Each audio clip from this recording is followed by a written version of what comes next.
Welcome to a Foxy Tech Tips tutorial on measuring your heart rate on Oppo Smart Watches.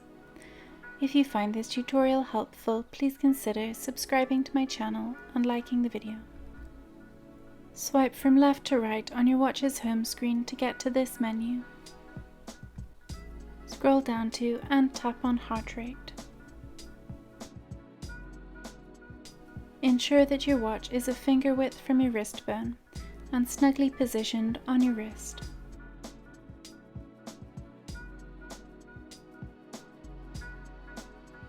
Tap Measure Now.